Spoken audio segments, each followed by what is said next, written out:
I had an audition. I had a voice acting audition.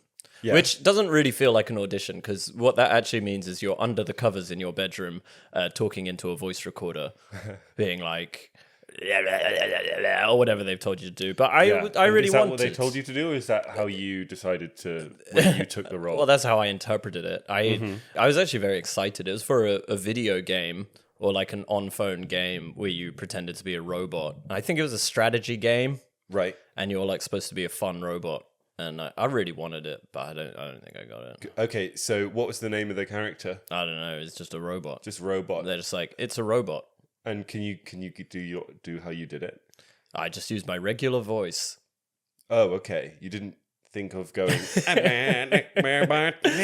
I had 3 different types of voice that I tried. This is going to be good. Take 1, Luke as robot. Let's hear that right now for one first. I've never done. I don't. My circuits are broken. Enemies are at the gates. Do you think I should get the job? Is that how you did it? I can't remember. Probably. I mean, you don't think I should have got the job, do you? I don't know what they were looking for.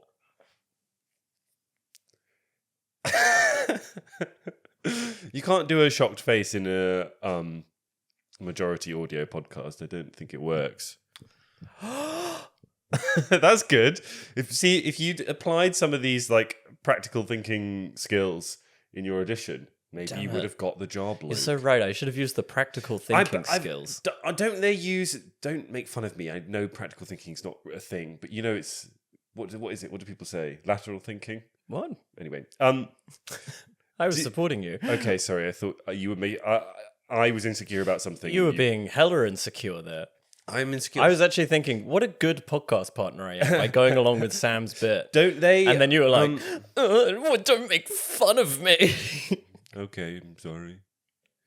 I'm sorry. I forgot what was I even going to say. Don't they? They probably put the robot effects in post, right? Well, that's what I was thinking. But then I was like, probably don't. You don't need me at all. I don't know what this is. Welcome to the testing center. That sounds What did you think of that? Well, that was pretty good. That was actually better than I thought it would be. Doing the thing with your neck makes me think of those people who smoke too many cigarettes. Do not smoke. You don't really see them about anymore. The holios, whatever they're called. Holios. And that might just be what I call them. It's My probably name not is funny. Holio. We probably shouldn't. I mean, ultimately, it's people with throat cancer, right? Yeah. Well, it sounds like Beavis from Beavis and Butthead movie, where he becomes Don Holio. And he's like, I am Don Holio. You know the difference between Beavis and Butthead? yeah. Whoa. This is what we're dealing with here. I'm kind of a cartoon genius. What, as in you know about cartoons? I know about loads of cartoons. Yeah. We were talking about cartoons before this. I'm sorry you didn't get your... Well, you might get your robot job. Maybe. I'd love it. If you were a robot in the mobile game, I'd play it. I'd just put on the soundtrack. I don't know what I'm saying. I appreciate you having. But a if go you at that. send me a nice thing, I'll listen to it. Thanks, man. Thanks, man. Maybe you could try listening to our fucking podcast once in a while. Never. Absolutely never. Welcome everyone this week on the podcast. Hello. Normally we just sort of talk shit and then kind of get into movies. Not today. I thought I would, because there's kind of vaguely a theme. And no, it's not because Luke's friend listened to the podcast and said that there wasn't a theme and it didn't make any sense. And the podcast should try and be about something. It's not that. It's just a coincidence that Luke's friend said that. Yeah. Yeah, suck on that, Joe. We are reviewing... Not Joe. Joe. Was it Joe? It was Joe. Never met Joe. He's lovely. Our feature review is the new movie Flow, which is an animated film from a Lithuanian director, which just won Best Picture at the Oscars. No, it didn't. It won Best Animated Feature at the Oscars, Aww. beating my beloved Memoir of a Snail. Did it? We watched that as well. We watched that as well, yeah. So we're going to get onto that later. Now, Flow is... best known for the fact that it is a silent film, as in no dialogue, about a cat going on an adventure. And there's no people in the film and no words, just sort of following a cat around. There is noises, though. There's noises, yes. There's animal noises and there's music. And there's, exactly, and sort of general sounds like a twig when they step on a twig. And scratching. Scratching. We could go through all the sounds. Yeah, we'll list all the sounds. We'll list all the sounds at the end of the pod as a sort of appendix. The fans of Foley. Yeah. We're going to get to that soon, but we've been kind of having this in our minds as we've been watching other stuff this week.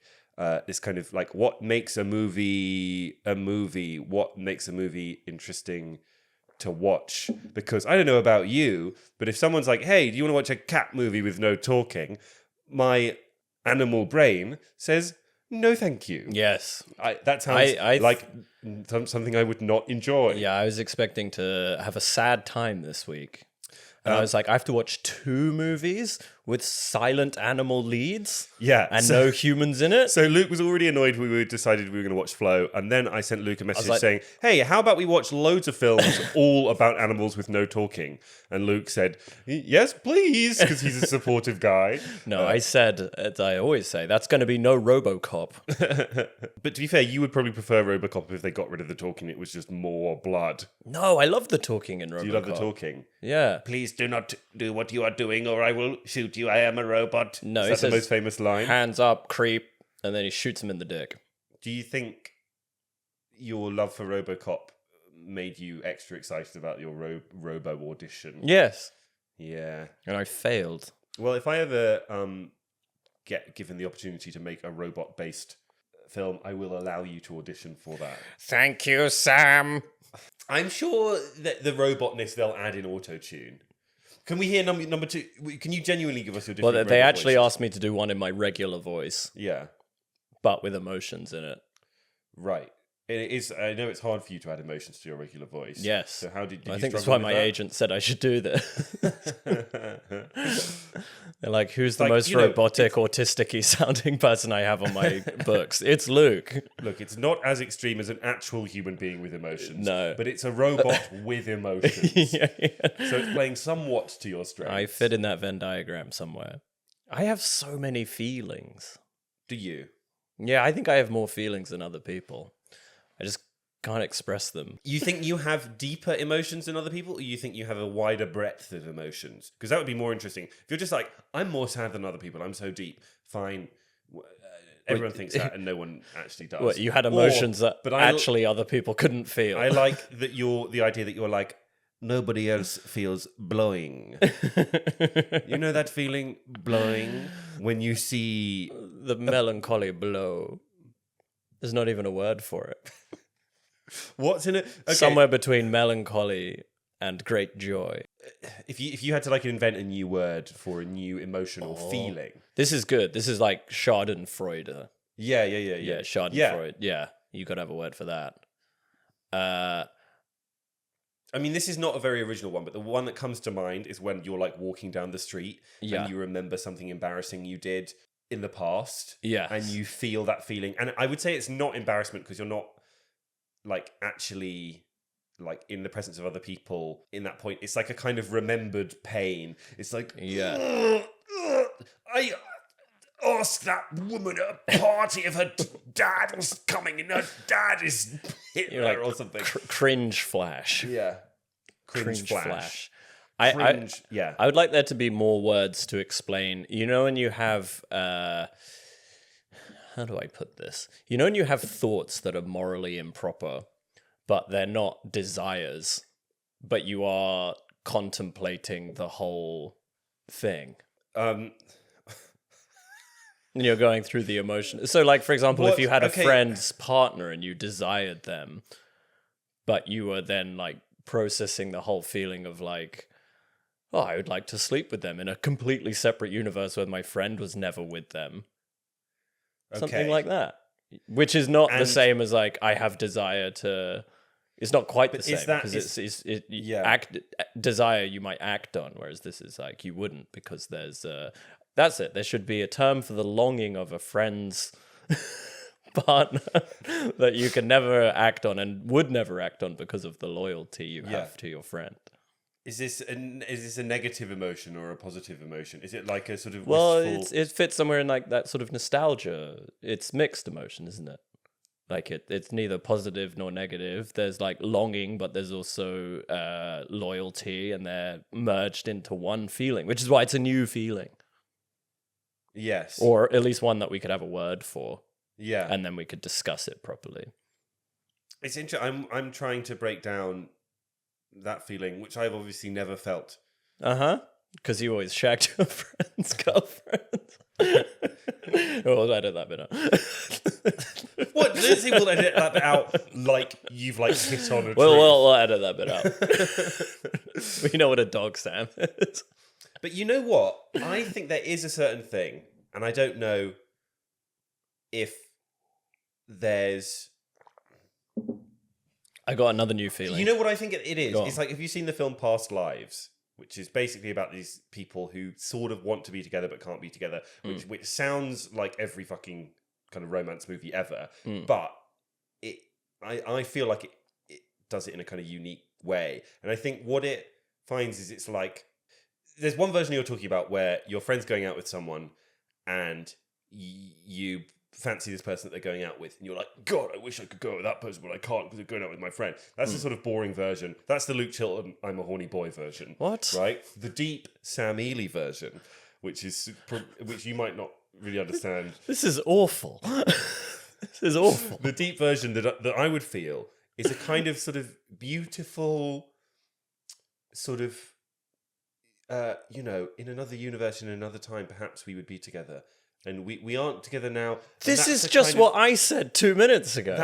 That's kind of a lovely thing, and we can hold that within ourselves, and we could never say it or do anything about it. But there's a beauty in that possibility, and in that lost possibility, and in the choices we have made in an alternative universe. And I know it could have that's been us. probably hard for you to understand because it's gaslighting me. It's sort of more deeper and complex than the sort of feelings you were having of, being horny and wanting to fuck someone that you fancy. I'm feeling furious. But, I have a new feeling. Yeah. You know when a friend fucking stabs you in the back on a live podcast using your own brought up concepts? I always think when you said I'm feeling furious, a bit from one of Mae Martin's stand-up specials always pops into my head quite often, which is when Mae Martin's therapist said, when you're feeling negative emotions, don't fret about the negative emotions, approach them with curiosity. And Mae Martin's like, I am feeling rage. How curious. How curious. And that pops into my head quite often for some reason. And I think especially pops into my head because curious rhymes with furious. How furious. I'm seriously fucking curious. That was good. I would have hired you if you were doing a Joker audition just then. Well, why so curious? Why so curious, Batman? Really bad. What? I watched something this week which is very not on theme, except something I think about it is related to something I want to talk about later, which isn't a sentence that makes sense right now, but that's fine because people like Severance and that doesn't make sense when you're watching it. So I watched a TV show this week called Nirvana, the band, the show. Oh. Are you aware of this, Luke? No, I know Nirvana, the band, and the show, but I don't know the TV show. About Nirvana? No, it's not about Nirvana. I like so Nirvana. There was a web series in the late noughties called Nirvana, the band, and then in, I think, 2017, almost 10 years after the web series was made, it got picked up into a TV show by Viceland, the now defunct Vice TV channel. Oh. And it stars and is created by Matt Johnson and someone called Jay McCarroll, I think his name is. And they play two friends who have started a band called Nirvana the Band. What a coincidence. Is the name of the band. The characters in the show do not seem to be aware that Nirvana is already a very famous band. Okay, I like this. This is fun. And the show is called Nirvana the Band, The Show. Yeah. And the show is about these two people who have created this band. They don't seem to have written any music for, and don't seem to ever like do any of the things you're supposed to do as a band. Obsessively trying to get a show at their like local music venue called the Rivoli, which is a venue in, I think, Toronto. It's a Canadian show. And it is a comedy show, and it's recently come back into, it's a weird cult show that's like beloved by its fans but not known by many people. And anyway, they've recently made a movie which is being shown at film festivals at the moment, which has been getting a lot of hype. It's called Nirvana the Band, The Show, the Movie. And people were talking about this movie, and I was like, oh, I'm going to check out the TV show.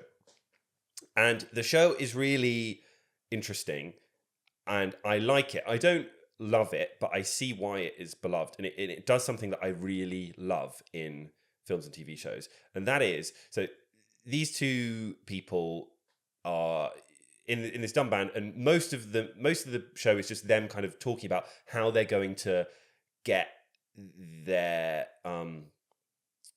band performing at the Rivoli, this local venue. And it's very sort of Always Sunny in Philadelphia, like they're coming up with zany plans, like, right. We'll do this. But the thing is, the show interacts with real life. Okay, so they actually phone up this music venue and try and get them to put themselves on. They actually get a big poster outside the Rivoli, and basically all their stunts that they're trying to do to get their band to have a show at the venue are done in real life, or at least to some degree in real life and in public. Wait, I love that. So is their script dependent on what actually happens in real life? I believe, yes. So it is quite similar to one of my favorite comedy movies of all time, which is Eric Andre's Bad Trip.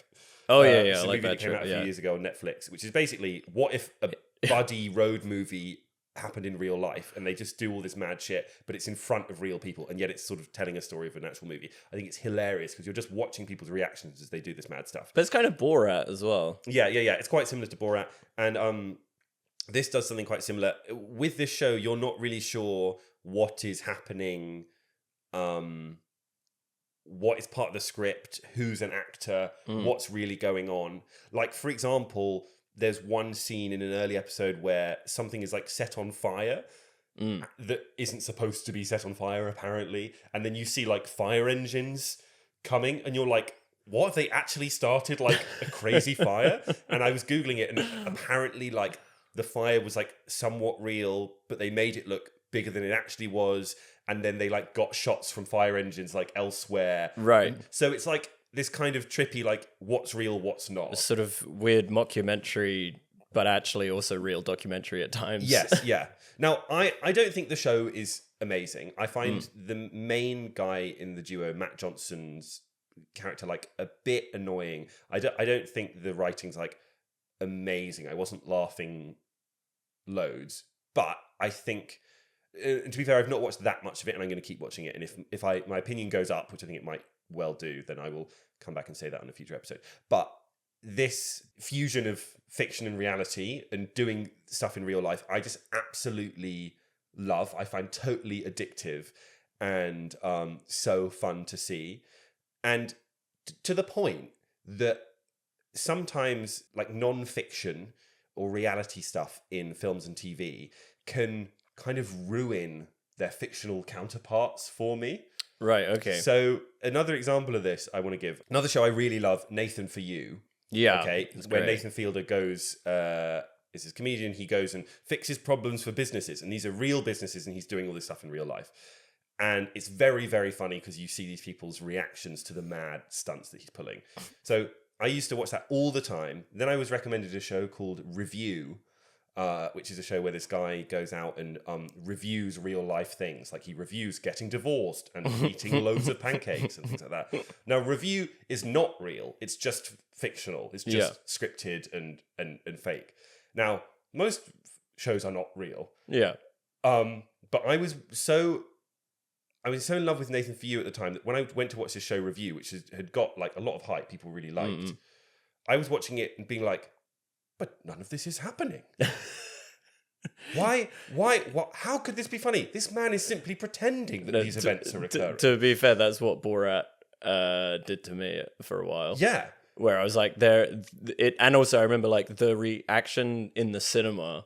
I've never been to a film that's had that react, where it felt like a live show. Like every joke landed, which I was like, this is insane. And I saw it twice in the cinema, and it happened both times. I think I was like just too young and too scared to sneak in to see Borat. But I've heard lots of people who see it at the cinema when it came out. But I've heard lots of people who did say it's like one of the most raucous. It was crazy. People were howling ever.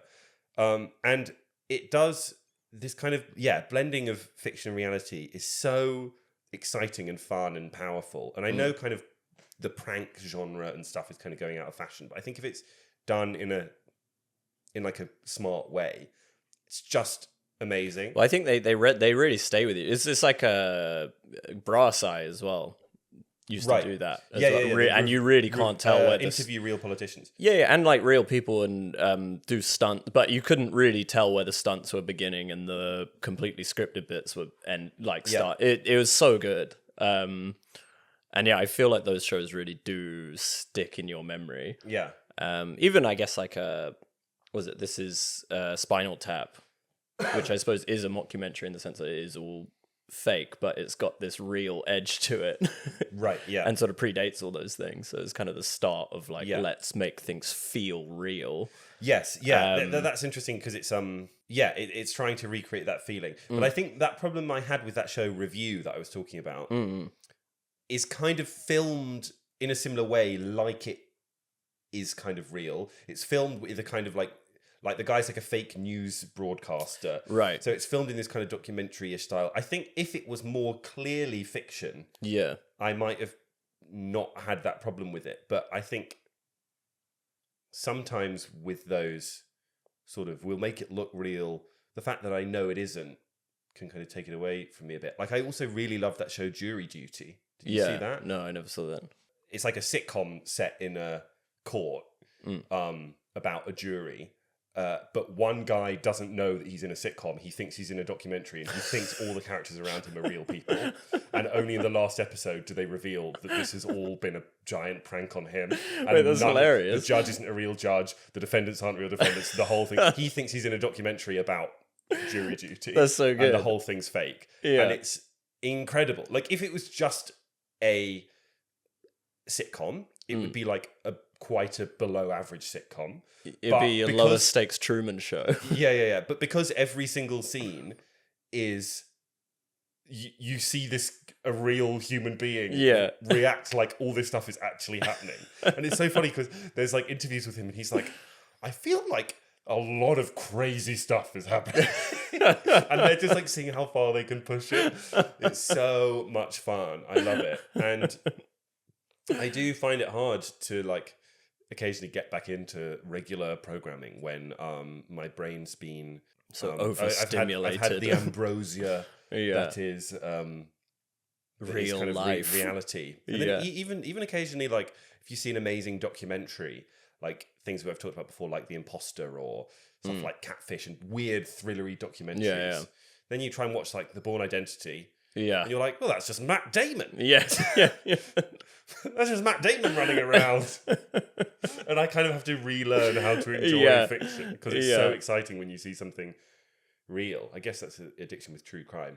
Anyway. Well, that's what I find with theatre. I always find difficult to watch because it's like, because they have to project their voices. Yeah. And you have to suspend your disbelief for that. Yeah, because that's not how people really speak. And I find it so hard to get into the like, I'm like, why is he shouting when he should be whimpering? Whereas a movie, you can actually like whisper or like be sad or talk quite realistically. And in the theatre, I'm just like, I am sad, everybody. You're like, well, this is stupid. I mean, I think that's you have to get into art forms. Yeah, you have to learn the tropes and that's stuff. Why people think that the art forms they like are good and the ones that they haven't experienced much are bad. Yeah, it's why people who haven't seen much theatre go and see a play and they go, this is bad. Yeah. Because from your perspective, it is bad because it isn't doing what is considered good. And in the other you also art don't know what forms. to look for in terms of like what's a subversion of a trope, what's expected. It's like watching sports and they all look like a mess Yeah. until you watch them and figure out the tactics and stuff, and then you're like, oh, the drama is there, and suddenly you see all the drama like unearthed with your sort of matrix decoded Yeah. info. But it takes work. Yeah. And it's It's a lot of work to like sports. yeah. Really huge amount of work. Unless you're thick, and then you like them pretty much immediately. Man with ball, go fast. Quickly. Quickly, man, ball, fist, fast in the net. Nice. Lovely. You'd be a good commentator. I'd like that. I'm going to become a pundit. I don't actually know what a pundit is. But people use that word sometimes. Sorry, Man who anyways, talks that's about ball go fast. Ooh, lovely. Anyway, so how does this connect to today's okay, movies? so I'll just say Nirvana the band, the show. If you like weird cult comedies mixing with reality and fiction, if it sounds up your street, I'd recommend it. It's quite hard to find, but there is like a YouTube video that they have where they like link Nirvana the band, the show, the people who make it actually like link to this streaming website where you can watch it all, I think legally. There's a Reddit thread about it. So if you do some Googling, you can find it. That'd be so funny But there's to no normal streaming service to see actively set up your own streaming account that is for your own product, but is also illegal. Yeah. I don't know. how That's the what we law should do with works. this podcast. Only the really committed can get to it. Yeah, we release every week on Putlocker. Yeah, don't support it. That's Nirvana the band, the show. Before we get into the main movie, we watched another movie, and I will explain what the connection is. Okay, We watched another movie, Gunda. Gunda the Mother Pig is the sort of Yes. subtitle. Well, you know what Gunda actually means? Pig? The word, it means female warrior, Female warrior. which changes a little bit. Some of the meaning, I think. So yeah, Gunda is a movie from 2020 made by Russian director, what's his name? Victor something. Victor something. Filmed entirely in black and white, following animals around with no dialogue, like our main film Flow that we're talking about. Yeah. It is primarily about a pig, a sow, a mother pig on a farm, following that pig around in its daily activities. It also follows... She has so many piglets. There's little piglets, I think the piglets, lovely little piglets. There's like 12 of them, maybe more. Fucking loads.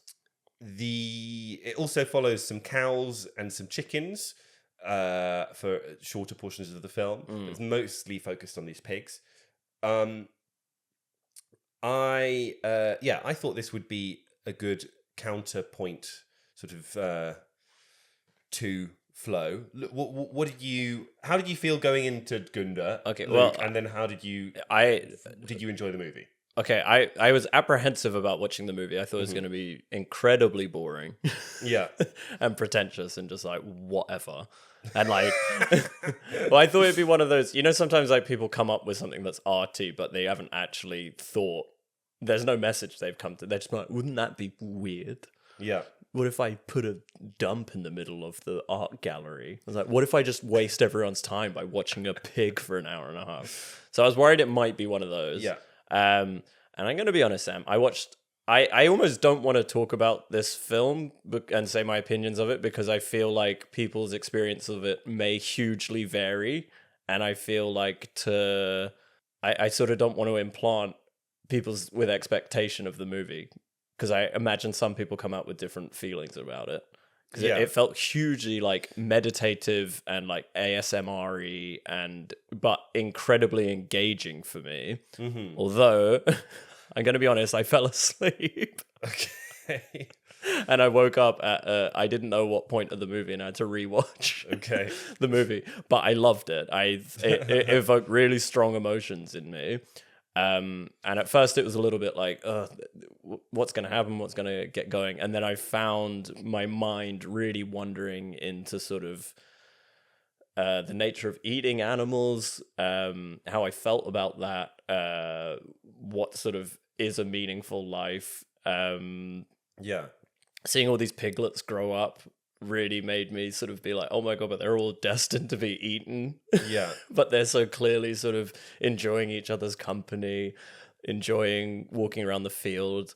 And yeah, I found it very evocative from that sense. And then I was like really struggling with like, how do I actually justify eating meat whilst also simultaneously being like, well, these things are cute and they've got humane sort of characteristics about them and their lives seem valuable, but yeah, I'm gonna munch these at the end. Yeah, so we both eat meat. Is the context to this. I kind of agree with what you're saying. Sorry, I should also point out there is no preachiness in this movie at all. Like it's not. It's a completely like, here's just some images of the things going about their day. So this is why I'm a bit worried about projecting onto anyone's interpretation of the movie, because you could just watch it as a lovely bunch of animals in the farm doing their lives. I don't know how farmers feel about it. They might be like, yeah, this is just every day. I would agree with you that I first of all agree with you. I think it's a beautiful film, and I loved this film. I think it is a film that, in one respect, is very hard to spoil. You are just watching some animals walk around for the entire film. They snuffling and truffling. So obviously hard to really spoil. However, I think going in not really knowing what the film was going to be or what the film was going to make me feel was quite a profound experience for me. So I would say, if you have any interest or feel like you have the attention span remaining to get through this, I would, consider skipping forwards 10 minutes in this podcast and giving the movie a go. But I would like to talk about it with you, because I think most people probably won't watch it, and I have some things to say about it. Of course. No, but it feels like fundamentally different to any movie I've ever watched, where it felt like a sort of meditative experience. Do you know what I mean? Where I was sitting there being like, and also like, I really feel like you need to watch this. I watched it on my own. You watched it with Laura. So I mean, I zoned out into a completely different world, and I made sure my phone was nowhere to be seen, and I just sat in the living room watching it and was completely absorbed into this sort of slow-paced pig life. It's very it's bizarre. The only other experience I can say, it's really, but it's such a like, it was a great experience. I don't want to say it was like positive, because it brought up lots of different feelings. Like, I could kind of imagine people breaking down and crying in the middle of this movie and not knowing why. And the only other experience I can say that was similar was once I went to see a jazz show and you couldn't leave. And I was really annoyed because I was like, I want to fucking leave, but I can't leave the like room. And my mind just went to all these insane places, because I was forced to zone in and just be in the moment. And I ended up having like quite a profound emotional experience. I think just being forced into this kind of quiet, meditative place and not kind of absorbing this kind of high frequency content that we're doing all the time is just a powerful thing for most people of our generation to do at any time. And like, you really get a sense of like, I loved the pig. By the end, I felt like she had been on such an epic journey, and all I'd seen her do was lie down, walk around, snuffle about, feed her piglets. But by the end, I was like, this pig. I love this pig. So I wanted to sort of mention a few kind of moments in the film and like how they kind of made me feel, I guess. Like the movie, so it's a beautiful movie. It's shot in black and white. Like, a lot of the scenes like could be paintings. It's stunning to watch. So you see the first shot is this pig in its sty, I guess, and it looks like it's asleep. And there's some like movement in the background, and you're like, what is that? What's moving behind the pig? What's going on? And then you slowly realize that the movement are tiny newborn little piglets, and that she's not asleep. She's actually got her eyes closed and is giving birth to 12 plus tiny little piglets. And you're just watching this kind of insane, beautiful thing play out before your eyes. And it's amazing. And then the piglets are like start trying to suckle and start trying to feed. And then there's this whole thing of, this pig is so much bigger than these tiny newborn piglets.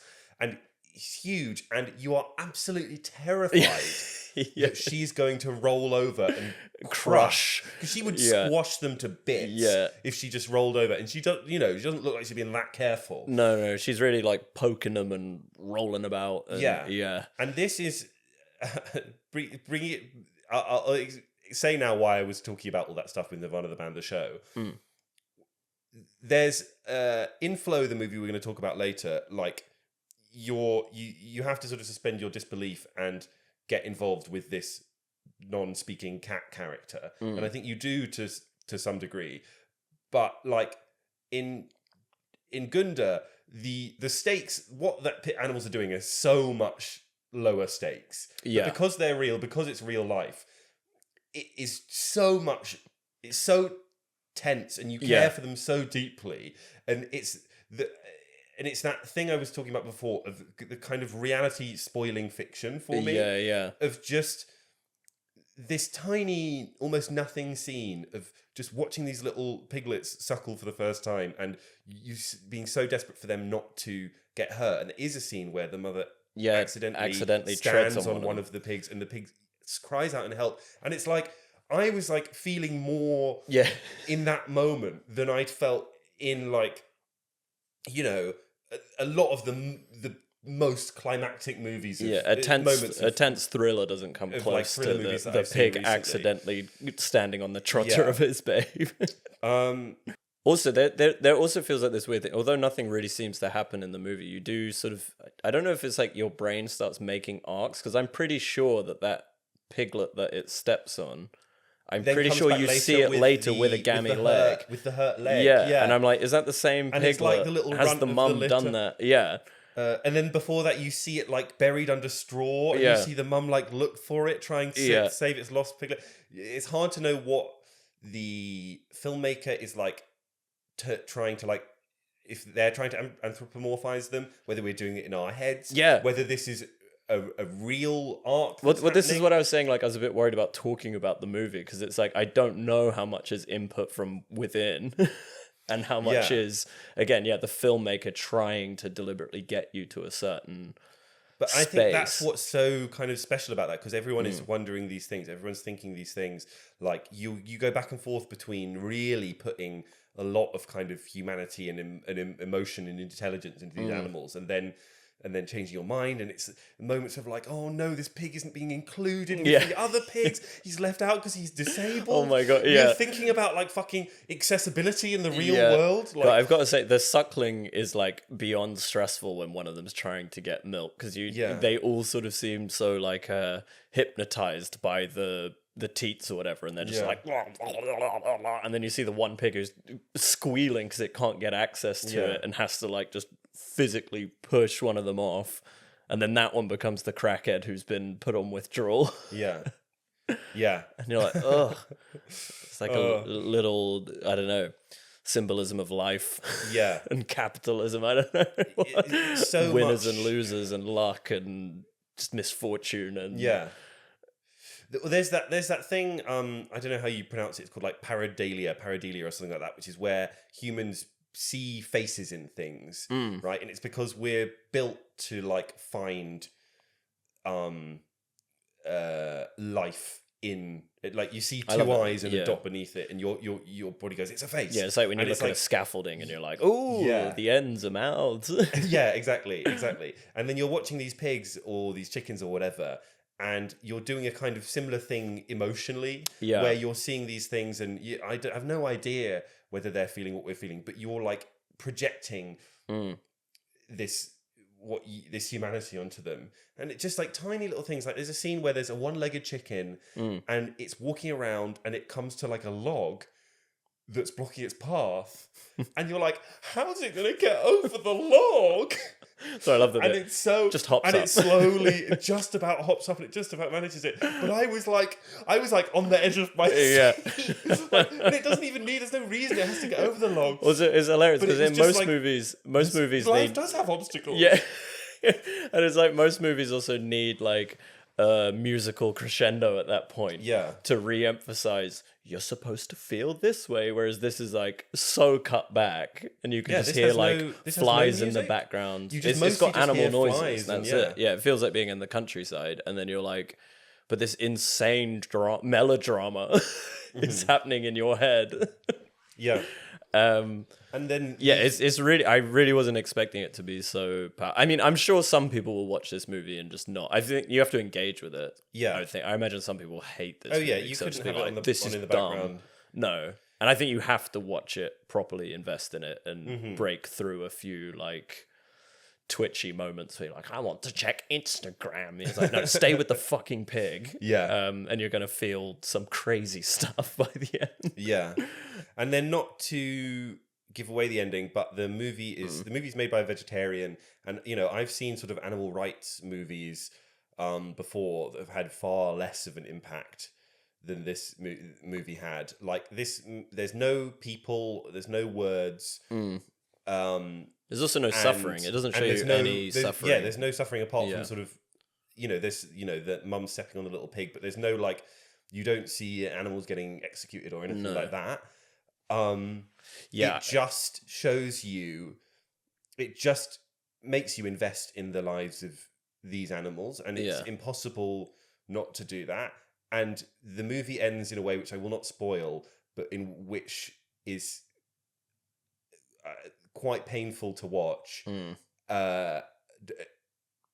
And you cannot help but go like, are these practices? And this is a nice farm run by nice people. This is not animals being treated badly. This is just the reality of the meat industry, right? The animal farming industry. Because the final scene is not in any way like shot in like any way different to the rest of the movie. Yeah, it's just one long shot showing the kind of, I guess, the end of of one specific arc. And I mean, it also shows you nothing. It's almost like yeah. You fill in all those blanks yourself. I still eat meat and probably will still eat meat for the time being, but I can't really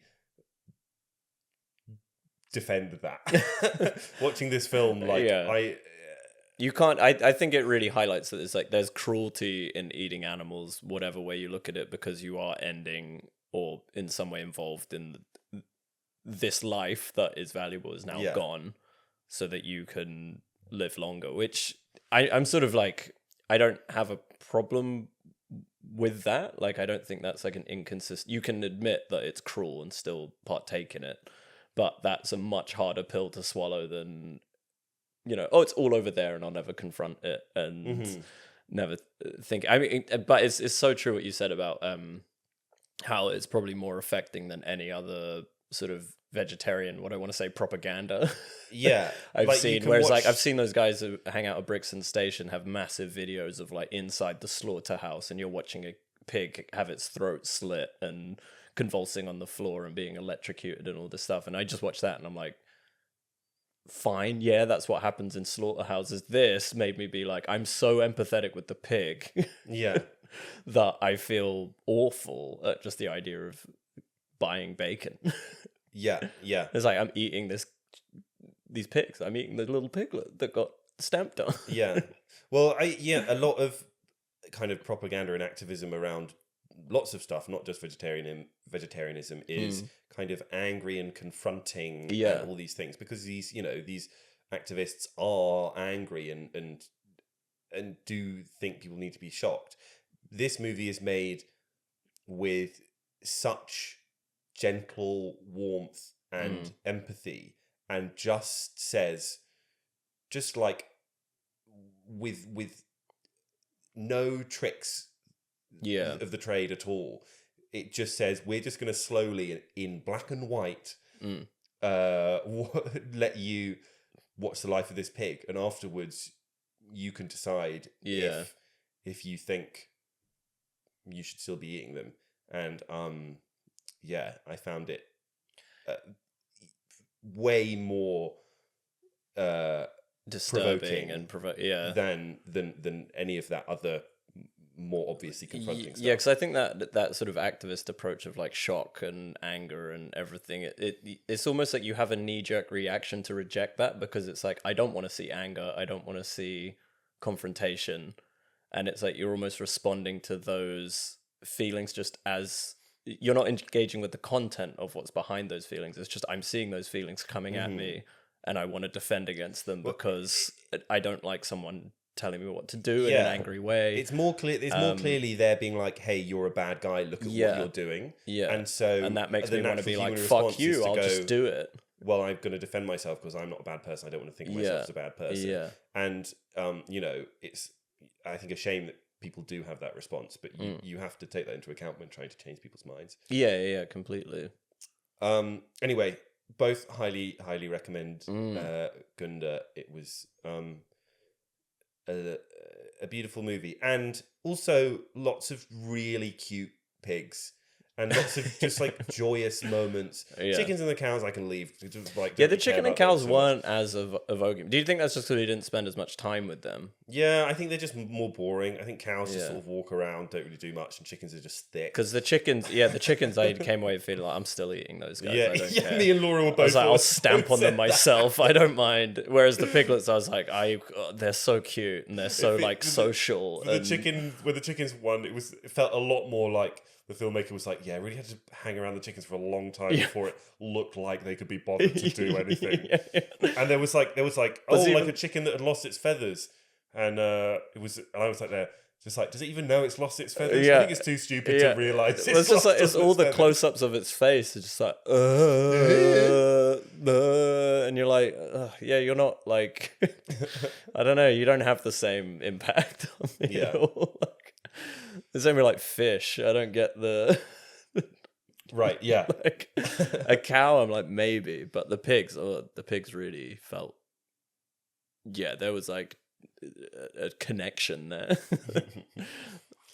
That's Gunda. Should we get into Flow? Yeah, Flow. Let's do it. Yeah, Flow, as we... Completely different. Discussed. This animated movie following a black cat around on an adventure as its home is... its world is turned upside down. It goes on an adventure meeting various other animals, including a capybara, Capybara, the giant guinea pig. A lemur. And very good. A bird. I think it's a Pokemon. I think it's a Pokemon, actually.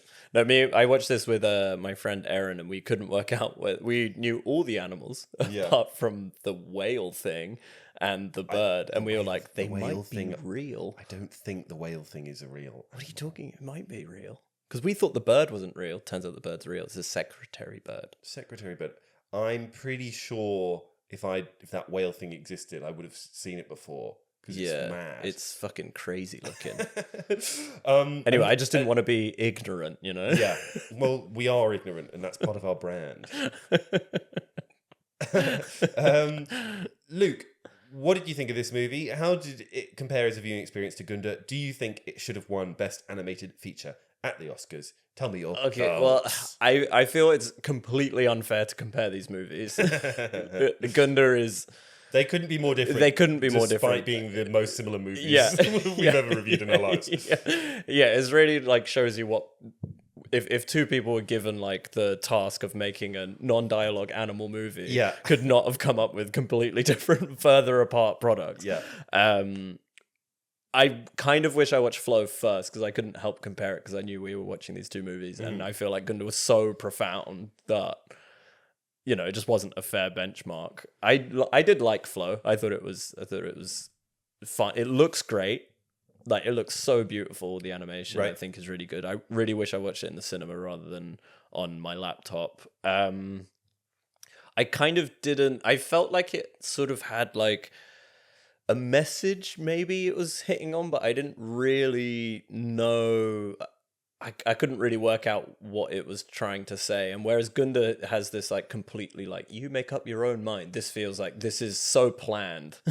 Every step of the way, because it's animation specifically, it has to be thought through.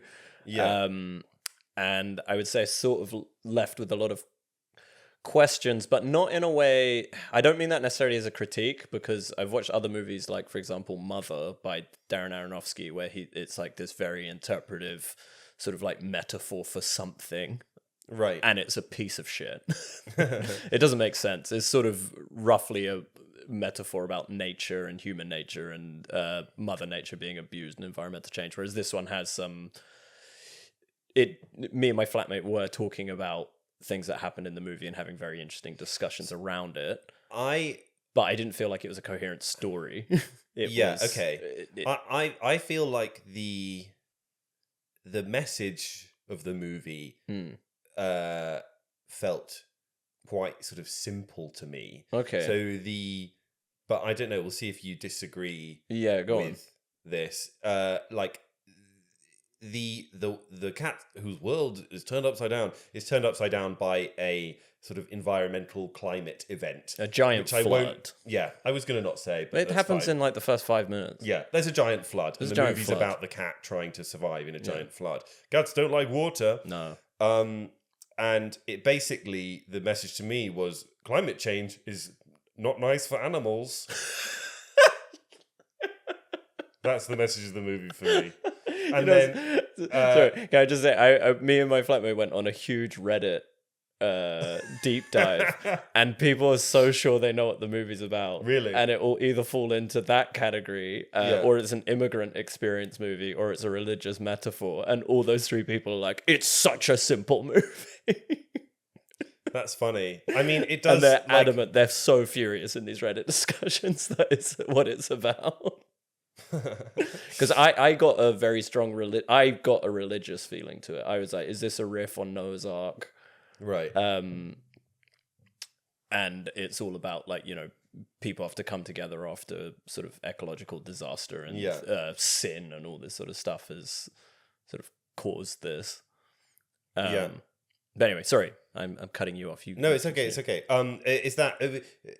Well, I actually cut you off with my thought. Was there any other, before I get into my thoughts, any other thoughts you had about the movie? Not really. They'll come out through Okay. this bit. I thought flow was all right.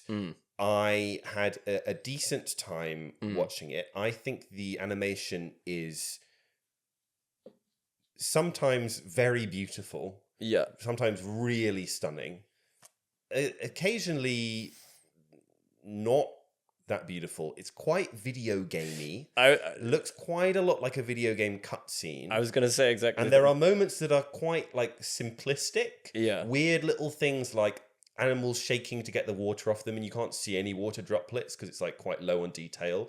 Animals, when they open their mouths, the inside of their mouths look a bit weird and fake. Sometimes the animation is stunning. Occasionally it didn't work that well for me. Yeah. And but I really love people trying new forms of animation, and it was something that I'd not seen before. So I won't hold it too. Won't criticize it too harshly. There's also set pieces that feel very video gamey. I thought particularly the first 20 minutes felt like a video game to me, where I was like expecting the button X to come up and I have to quickly, like, repeatedly tap it so that the cat can get on the boat. Yeah. Like, and like when it's suddenly scooped up by a bird, you're suddenly like, oh my god, an action set piece. Yeah. But I don't know. That faded for me after about the first 20 minutes, and I don't know if that's just sort of the video gaminess. I don't know if I don't know if I that world. suspended my disbelief at that point, and then I'm like, all right, I can see them as things now rather than I found the movie it basically did what I expected it to do. Right? It basically gave you some different animals with some slightly different personalities. Like the capybara's a bit dopey and sleepy, and you got the bird who's sort of a bit more kind of wise feeling and things like that.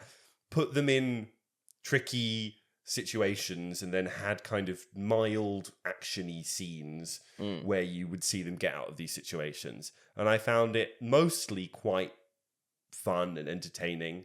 I'd say about halfway through the movie, I got a bit bored of it. and because I realized it was quite limited in what it could do. And ultimately, I hadn't seen Gunda already when I was watching it, but there's seeing real life in Gunda in these animals. There's something really haunting and beautiful and profound about that. Seeing these fictional cartoon animals run around with no kind of desires or feelings or anything other than don't die and maybe like find your friends and get home. And the lemur liked junk. The lemur liked picking up junk and got stressed when it lost its junk. Yeah. I thought it was a fun movie. I would guess kids would be pretty bored by it. I don't know. Maybe if you love animals, you would enjoy the kind of adventure it goes on. Yeah, I think it's too introspective for kids to really be like, because if the animals were talking and had big personalities, it would be. I mean, I think like great. You know, you like really Tom and Jerry cartoons are like 5 minutes long, right? And I think they made a Tom and Jerry movie and they talk in that because watching animals just run around for an hour and a half is probably quite boring for kids and for most people. And also, it's quite repetitive, the movie. It's like a lot of the cat falling in the water. A lot of cat falling in the water. How's the cat going to get out of the water? Cat's picked up by a bird. Cat finds up by a something whale. to stand on. Yeah. Whatever. I was like a bit fed up with the movie in several points. There are lovely moments. There are like funny moments. There are scenes that are really beautiful. There's a sort of mystery behind the film that it kind of wants to ask the audience. There's a question of why aren't there people?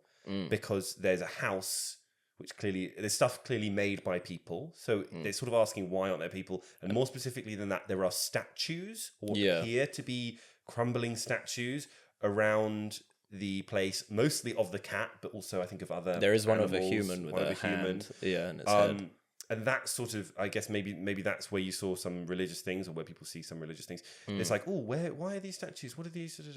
I find that stuff quite often. That also reminded me very much of video games, where video games kind of put stuff in to make you ask questions about this mysterious world that you're in. Yeah. I find a lot of times in video games, it's like it just wants to ask loads and loads of questions, but never really answer them. And some people like that. Yeah. I like being presented a mystery and then having the mystery resolved in a satisfying way. When, for me, the ending of 2001: A Space Odyssey, I guess spoilers for this, but not huge spoilers, a bunch of wacky things happen, and then Kubrick is like, what do you think it means? Yeah. I find that kind of thing he answered frustrating. that in the end. Did he? Yeah. He just said he got taken by aliens and put in a zoo. Okay. Fine. I mean, not a very satisfying answer at all. I find this kind of provocative. Why are there statues? What do you think? It's like, if you don't give me the answer, it's not clever or interesting. I think that kind of works in a video. I don't mind that in a video game so much because there is an element of just asking you to pursue through the adventure and keep going because you're active in the thing, and there's also other things that are going if there on. are answers at the end of the video game, then that's great. If it's presenting a mystery that is slowly revealing more of itself and leading to a solution at the end, brilliant. But if it's like, let's just throw some mysterious things in to give it the feeling of there being a kind of backstory or depth. See, I don't mind that with a video game, because a video game to me can just be a mood and a feeling. And to me, it sort of can feel more incoherent, and I don't mind that so much. With a movie, I do agree. I'm like, I don't really want to just sit in a thing that I'm passively observing, and actually it doesn't have a meaning to it. I don't mind in video games or movies if something is just there to evoke a mood. You know, to be like super blunt about it, like music is just there to evoke a feeling, mood, right? And sometimes you can, and you know, it's easy to see that with music, with kind of physical things and plot. It's like, you know, takes a bit more to kind of get over, like, oh, maybe this is just for a mood. But if it, like, I don't feel like the statues, something about it that feels a bit like cheating to me. Yeah. It feels a bit like there's more to this world than you know, but I haven't actually come up with it, or I couldn't actually tell you what, and I'm not going to explain it to you. Yeah. I just want you to think there is. Yeah. So I... Yeah, sometimes something left unanswered can be profound, or it can just be like laziness on the part of the, and the creator. Yeah, and it's not that I Or was like feels annoyed. like laziness. So the flood is not explained, and there's stuff. The way the story is resolved is also not explained. I didn't find that frustrating because we're just on the journey of these animals. Yeah. But I didn't really get much profundity from it beyond like, oh, I guess this kind of thing would happen if global warming caused bad weather events. Yeah. I mean, I got to say the most profound moment for me was the dog's arc, which was right. Okay. Sort of like I hated the dogs in this movie, apart from the main dog. I like the main dog, but were just why? Because they bark. No, because they just seem like such fucking like idiots, and like also throw their weight around in this way that is so moronic and so damaging to everything that's going on around them. It's like the way they get saved and they immediately just eat everyone's fish without a thought, and you're like, what are you doing? They might have a system. They just saved your life. And the way when they're almost falling out of the boat, they immediately all jump out and leave the capybara last. Yeah. And it just feels like they're just like selfish idiots. But they're stupid animals. They're like do you expect I know. Them to no, I don't do expect no. I don't expect them to be different, but I don't have to like them. I just think they're a bunch of fucking idiots. And they, to me, just represented like that there are people in the world who fill into that sort of like they just follow instincts and have no sort of like social awareness or value to them. It's just like, oh, someone's coming at me, I'll be angry. Oh, there's something to eat, I'll eat it. And you're like, you're not thinking, you're just being a fucking piece of chaos, and you suck. And I'm like, I just feel like in those situations where it's like this sort of like apocalyptic life or death situation, I'm like, these people should be just removed. Yeah. Because they're going to be more damaging than right. It's like roving bandits who've got like drunk with bloodlust and just idiocy. Yeah. And you're just like, just let these guys die. Like, start again. See, it's interesting, like, that you're kind of projecting these kind of human ideas onto the animals. I feel like what I was projecting onto the animals in this film was far more simplistic and far less interesting than what I was doing with Gunda, right? Gunda is like the movie's doing way less and your mind is doing loads. Yeah. Projecting all these kind of thoughts and feelings onto what's happening. This movie just felt like it was like, for me, basically, just worked on the level of, this is an animal adventure. Yeah. And on that level, it was fine. And I could be like, oh, that, you know, and we all know that like cats and dogs have slightly different personalities, and the dogs in this movie have personalities in the way that dogs do. Yeah. And the cat is a bit like a cat. It's like saying nothing, but it was just like, I don't know. Do you feel like it was a kind of watching Gunda before? I saw Gunda afterwards. Oh, did you? Okay, interesting. I saw Gunda afterwards. Okay. And but even before, even having not seen Gunda, I was just like, I don't really care about these made up animals. Like, if you want me to care about something, I can care about fictional people because I'm a person and it's easy for me to care about people. I can care about real animals because they're real, and their pain and their suffering and their happiness and their joy and everything is real. But give me some animals that aren't real and just jump around and like... Do you think if they could talk? I just didn't really care. Yeah. I found I ended up caring more about the lemur than the cat. Yeah. And that's purely because I like lemurs. And I mean, this is what this movie like.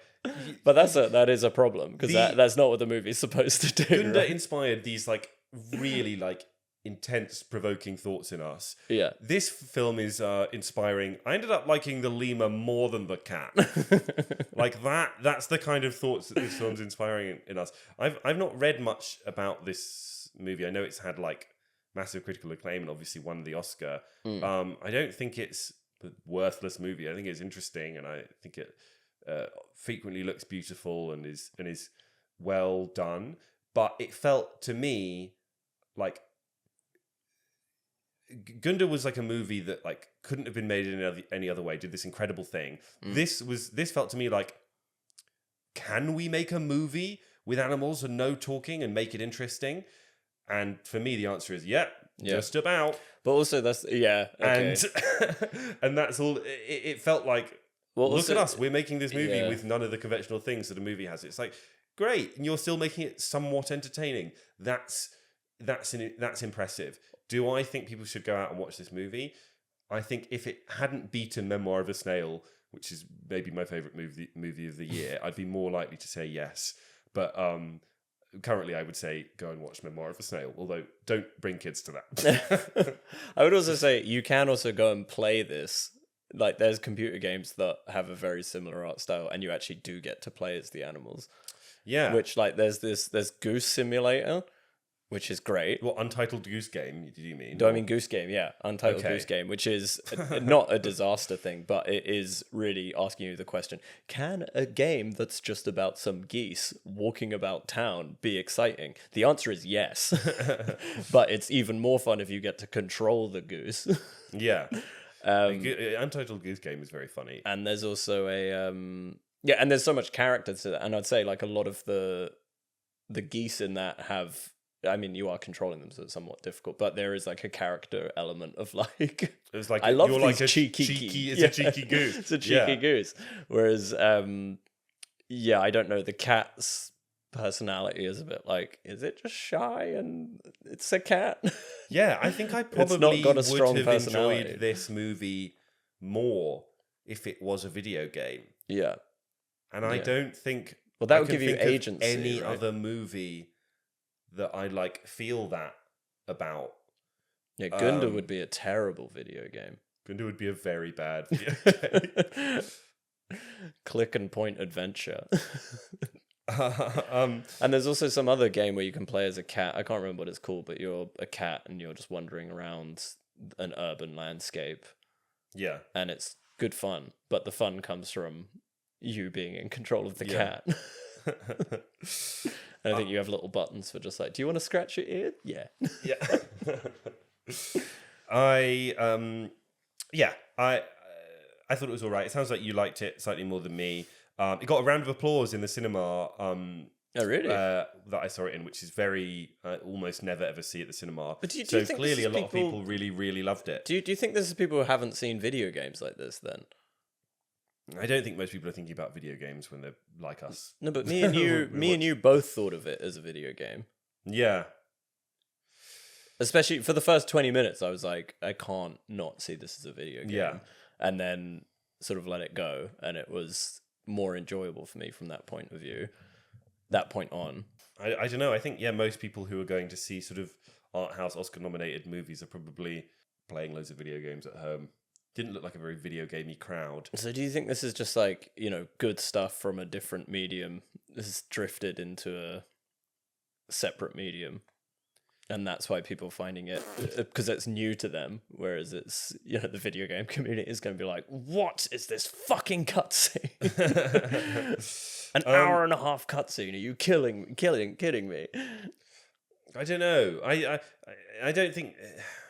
I think it's just the sort of conventions and things we expect in a movie versus the conventions and things we expect in a video game. I don't think there's anything fundamentally video gamey about it. It's just like, it's more like the sort of things we do end up seeing in video games, because like video games lend themselves to not having much dialogue and to having lots of action. But there was this weird crossover recently where with The Last of Us, which was was it the first game to win a BAFTA or something? Like it won a movie award for its script. It was one of the first like games turned into a movie TV show that wasn't absolutely horse shit. Yeah, but I mean, the basically. game itself is is an interactive movie. Yeah. Or it's much better to describe it as that than it is to say it's like an action game. Yeah. Because it's such a dense, well-written script with like real actors in it. But as it just like we've crossed the two mediums over. Yeah. And now video games are going to be where you have rich human dramas and movies are all going to be cutscenes of like images and cats doing random shit. I would be surprised if that is a trend that grows and grows, but maybe. Should we talk about spoilers? Yeah. 'Cause There's a thing not I many wanted to- spoilers to Well, get there's- into, yeah. but we'll briefly get into them. Movie was fine. Watch No Yeah. More of a Snail. Okay. What's your closing thought before we do spoilers? Yeah, it's decent. Why not? I don't know. Maybe you'll like it. You might like it. You might not. I guess that's Wow, true of how everything. helpful. Well, you shut the fuck up. Spoilers for Flow starting now. Okay, what the hell was the bird sacrifice bit about? Oh yeah. This is why I thought the movie. This is where the movie. I was like, oh, it's religious. Of course it is. And also because it seemed to fix the flood, and then I was like, Where the bird goes up into the sky. yeah, and they find all the wrecked ships, which I'm like, is this people coming from before? Is this like other prophets or something? Right. And then does it sacrifice itself? Why is it transcending to this thing? Yeah. Is it Jesus? Why is that bird The- Jesus? Because it tried to save a different animal and it got its wing rucked up by its people. Yeah, so the don't bird get it. gets off the boat, fly and goes up to this tall point, and then floats up to the sky. And it's not explained at all. And also, I at that point in the film was quite bored, yeah, so I was like, boring. it's just God. I had no idea what was happening. I didn't Yeah. spend much time thinking about it. I thought it looked very pretty. Yeah, I think I just thought, oh, this is a dream sequence. right. So So the bird just flew away. I don't know. I don't really. This is how the film made me feel. I don't care. I.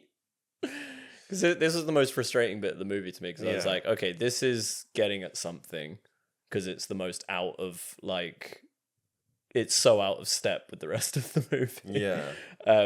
And I feel like, And how this- annoying would this it has be gotta if be you're a a kid metaphor. watching a movie and you don't know how movies work and Yeah. and whatever? It would just be like, "Where's that bird gone, Mum?" yeah. I don't know. Because also it That's could have, the irritating. bird could have sacrificed itself in a really obvious way. Like, you know, Yeah. it's trying to hold up a beam and it crushes it or something. But it gives the animals just enough time to pass. Yeah. But it's such a like, this bird is metaphorically ascending to heaven or something, Maybe. Yeah. or traveling to a different dimension, that it makes me think it's like, all right, what is this guy trying to say here? it didn't. It Because didn't it's work for me. representative. And yeah, I couldn't work that out. Like- So that's what annoyed me. I think ambiguity in movies can be very, very powerful, but I think it can sometimes in movies ambiguity is just like the movie's not giving you enough and it's just frustrating. Yeah. And for me, and I think you know, some people are like, oh wow, what does it mean? Da, da, da. But it felt, you know, for me like the end of 2001 feels for me, where I'm like, well, don't know why this is happening. Yeah. And it can make you think, but it has to it has to give you enough that you feel like there is an answer you can work out, Yeah, because this is why it's like something and like then you'll try and solve the puzzle of it. Yeah, because You're like oh, Dave, this connects to this, connects to, oh, maybe Yeah. it's this. Da, da, da. This film is like there's little pieces, but they're so fragmented yeah, that I was just like, well, don't know why that's happening.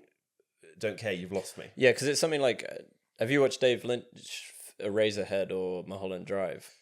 I've seen Eraserhead. I sadly have not seen Mulholland Okay, Drive. well, though I I'd need say to. both of those to me are like incoherent in a sense, but have such a strong feeling of like this is representative of someone's psyche about specific issues and specific things that have happened. And Mulholland Drive, even more so, you can piece it together in this way that you're like, oh, I get what it's meaning. And it's so exciting. Even though it's like when you first watch it, it suddenly seems to go off the rails. By the end of it, you're like, oh, I need to rewatch it and check. And when you rewatch it, you actually notice more and more and more. And then it does start becoming... it's coherent. It's like, oh, this whole thing was made with intention. And you know, I mean, a lot of people say it's like he's filmed a dream, and it's like that, but it's that same way that dreams reflect real things that have happened in real life. You can figure out the story. Whereas I agree with you. This just feels like a really muddy metaphor for something which I don't even know if there is a metaphor there. It's just like, my mind is... It feels like almost there's two movies going on. Eraserhead makes you feel something really clearly, right? Eraserhead is this guy who has to bring up this sort of freak baby monster. Yeah, and it's right? Like fears about parenthood. It's when so David Lynch had a kid or was having a kid, I think. Yeah. And very clearly just brings all these feelings about the anxieties of parenthood, exactly like you say. And when things are happening, no part of you can't go, why is that happening in a traditional plot sense? Because there's not traditional plot reasons behind it. It's just evoking this feeling. And if it's evoking a feeling and it's successfully doing that, then it's successful. It doesn't matter if you can't understand a plot reason behind it, whatever. It like... Well, makes you feel this feeling. That's when it's like, this is what it wants to do. It's like, we want you to think about this and sit with it. Yeah, with this movie, the bird flying into the sky didn't really make me feel anything. Maybe, you know, there's something, I guess I see what you're saying, something a bit kind of transcendent, a bit sort of beautiful, a bit holy about the whole thing, but not like powerfully so. It didn't leave me with that much of a feeling about it. It mostly left me feeling, why is this bird floating up there? I didn't even know, is this a plot mystery or is this a feeling that it wants me to feel separate from the plot? And if so, what is that feeling? It just didn't do anything for me. And in a movie that's like aimed at families, I actually found that kind of frustrating. Like, at least David Lynch isn't trying to make kids watch his movies, right? You know, I can imagine, you know, having a kid and taking it to see that and being like, Daddy, why is the bird going up there? That's what I don't know. Don't know. Could be like, oh. Yeah, because you feel like this movie could have been great if they had stronger character, like if the animals were actually had more character, maybe they spoke or they... Do you know what I mean? Yeah, but if the animals spoke, so well, then it's just... I don't know, if the animals spoke, then it's somehow even more boring a movie, because it's like... It's like, oh, they're speaking now. It's not even succeeding at the experiment of... Like, for me, it only really works because you're going, oh, this is clever that you're making this somewhat interesting while the characters are not speaking.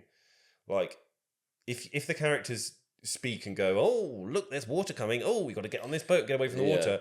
It's suddenly just a really boring movie. No, but you can... But I mean, like, the movie could be taken in a much more, like, here's just a really straightforward adventure story, which is just about, you like the characters, you like how they develop over the thing, and it's done. Yeah. Do you know what I mean? And whereas this feels like it's sort of not quite gone far enough that way to make you care deeply about the characters, but it's also not gone too far enough, or at least not been careful enough to sort of be like, there is a message to find in this, or like a deep thought to ponder. It sort of feels somewhere between those two, and it's kind of like sort of just feels a bit frustrating in places. Yes, yeah, and I'm someone with not a lot of patience for art that does that thing that you're describing. For art that sort of starts asking a question, and then when you're starting to get a feeling of what the question is, it goes, and that's all tea, and runs away. I'm like, well, fucking give me more or give me nothing. Yeah. Because I'm annoyed now. What did I? These are the notes I wrote during the film. Looks like a video game cutscene. Is that your first note? That's my second note. Yeah. Oh, my first note is the number of companies at the beginning of the film. Oh, yeah, you it's know quite where a lot. it goes like Canal Plus and all the things. Goes on for minutes. The audience were laughing. at the biggest laugh of the movie was the companies at the beginning of the movie going on for so long, and then when the movie finally started, the woman behind me went, "Thank God." Oh my god, that's like that Family Guy sketch. Have you seen that Yeah, Family Guy which sketch? it goes You on love- forever, and you never know what the real movie is. And yeah, I was. You know what it was making me think of? It was making me think of one of the best things filmed in ever, I think, which is that Planet Earth scene where the lizard has got to run through a pit of snakes. Oh yeah. And it's so terrifying, Yeah. and the threat is so scary, and it gets caught and then it gets away. Just an incredible piece of footage, right? If you've not seen that, look it up on YouTube. It's amazing. This movie felt like that, but just like, but Not real. But not real. And I feel stupid saying this. Like, why is this fiction film not real? But that is how I felt watching it. Is I was like, well, if these were real animals, then this would be crazy. The flood, when it arrives like a tsunami, that cat would be immediately dead. Yeah. No It way gets the cat's surviving that. hit full on by It gets hit, doesn't it? Yeah. The cat in the first 10 minutes of the movie gets hit by a tsunami, and then it's just like cut to the cat swimming on top of the water. That cat dead. maybe the films are the cat's going to heaven. And the whole it's film's just a last fucking thing. minutes on her.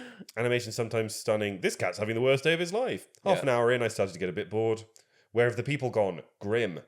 Would have been a nice short film. Okay, I think it's a yeah, good fair. point. I would have thought it was lovely if it was like a Pixar short. It's also only an hour and 20 minutes. This is what I've written. To be fair, I wrote this before the end. I would slightly change my mind here. Fundamentally, not about anything. Weird dream sequence where bird floats away is what I wrote. It didn't. It sounds like it probably is trying to be about more. Didn't work for me. I thought it was sad seeing the big whale at the end. Oh yeah, the big whale. Big whale that's mutant whale. Yeah, big mutant whale. It was funny we couldn't work out what animals were real, what were Yeah. imaginary animals. That one is definitely imaginary. Yeah, Yeah, I'm okay. pretty sure. Yeah. Or if it's not right in, but it doesn't look like it. Yeah. I mean, Tentacle fucking whale. seen. Tentacle whale. I guess it's like a sea monster, right? I nice do sea love monster. seeing sea monsters on screen. I think Sea they're so monsters are fun. good. There's something so spooky about them coming out of the murky Yeah. water. But this one was friendly. I- Did you get the after credits scene? Did you say after the credits? Oh no, I ran straight out. Oh, you want to know what after happens? The credits? That whale's alive. Oh, It's just seen it swimming in the ocean again. It's fine. oh, is it that one? It might be another one. I don't know. How's it back in the ocean? The flood is everywhere now. Oh, that's Flow. Yeah. I Shouldn't it be didn't called? have a bad time, but I shouldn't was it be called disappointed. Flood? Yeah, I guess that's what the movie felt like it was about. It was like, just going with the flow of life. Right. Okay. It was not a profound experience for me. No. Let's get out of here. Let's end it. This is our release schedule is completely messed up because Yeah, it really we're very bad at editing because it's boring. But in the real world, regardless of when you're hearing this, we're having a short break because Luke is going away performing comedy to old women on cruise ships. Yeah, damn straight. So he's gonna have a lovely time, and then we'll be back In 2 soon. weeks. Drop Yeah. us an email, fleapitpod@gmail.com. Whatever you want to talk about. Whatever you want to talk about. Doesn't even have it to would be be nice to movies. get an email. Yes, that would be true. Maybe I shouldn't say that. We've had loads of emails. Thanks for all your emails. Keep them coming. Yes. That's all. Thank you, everyone. Peace Sick. out. Peace. Bye-bye. Bye.